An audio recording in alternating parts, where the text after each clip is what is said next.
नमस्कार मित्रांनो, राज्यातील सर्व संजय गांधी निराधार अनुदान योजना, श्रावणबाळ सेवा राज्य निवृत्ती वेतन योजना, दिव्यांग पेन्शन योजना आणि इतर सर्व निराधार योजनांचे जर तुम्ही लाभार्थी असाल किंवा नवीन अर्ज करण्याची तयारीत असाल तर आजची ही माहिती तुमच्यासाठी अतिशय महत्त्वाची असणार आहे।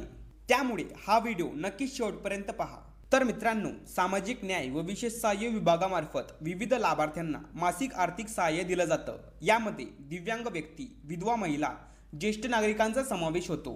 मात्र गेल्या काही महिन्यांपासून दिव्यांग पेन्शन योजनेच्या अर्ज मंजुरीबाबत राज्यभरात मोठा गोंधळ निर्माण झाला होता। अनेक दिव्यांग बांधवांनी नवीन अर्ज सादर केले, पण त्यांचे अर्ज मंजूर होत नव्हते किंवा अर्ज प्रलंबित राहत होते। तर यामागचं मुख्य कारण, पूर्वी विशेष सहाय्य योजनेअंतर्गत अर्ज मंजुरीचा अधिकार तहसीलदार कार्यालयाकडे होता, पण नंतर दिव्यांग पेन्शन योजना स्वतंत्रपणे दिव्यांग सहाय्यक पोर्टल आणि दिव्यांग विभागाकडे ट्रान्सफर करण्यात आली। त्यानंतर या योजनेचे नियम बदलले आणि तहसीलदारांकडे या अर्जांना मंजुरी देण्याचा अधिकार राहिला नाही। यामुळे अनेक तहसील कार्यालयांमध्ये अर्ज प्रलंबित राहिले आणि हजारो दिव्यांग लाभार्थ्यांना अडचणींचा सामना करावा लागला। याबाबत मोठ्या प्रमाणावर शासनाकडे तक्रारी देखील दाखल करण्यात आल्या आणि या सर्व परिस्थितीची गंभीर दखल घेत राज्य शासनाने आता महत्त्वपूर्ण निर्णय घेतला आहे आणि या संदर्भात एक अतिशय महत्त्वपूर्ण शासन निर्णय जाहीर केलेला आहे। तर या नवीन शासन निर्णयानुसार दिव्यांग पेन्शन योजनेतील अर्ज मंजुरीचा अधिकार आता तहसीलदारांकडे नसून उपविभागीय अधिकारी म्हणजेच SDO, सब डिव्हिजनल ऑफिसर यांच्याकडे देण्यात आला आहे।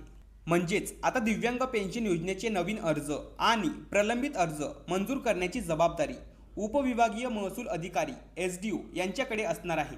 यामुळे अनेक दिवसांपासून प्रलंबित असलेल्या अर्जांच्या मंजुरीचा मार्ग आता मोकळा होणार आहे आणि लाभार्थ्यांना मोठा दिलासा मिळणार आहे।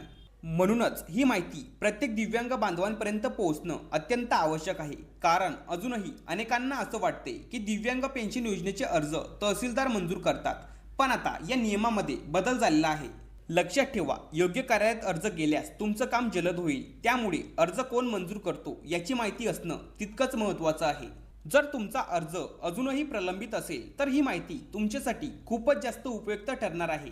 तर ही महत्त्वाची अपडेट जास्तीत जास्त दिव्यांग बांधवांपर्यंत नक्कीच शेअर करा, जेणेकरून कोणालाही चुकीच्या माहितीमुळे त्रास होणार नाही। आणि अजूनपर्यंत आपल्या चॅनलला सबस्क्राईब केलं नसेल तर लवकर आपल्या चॅनलला सबस्क्राईब करून घ्या।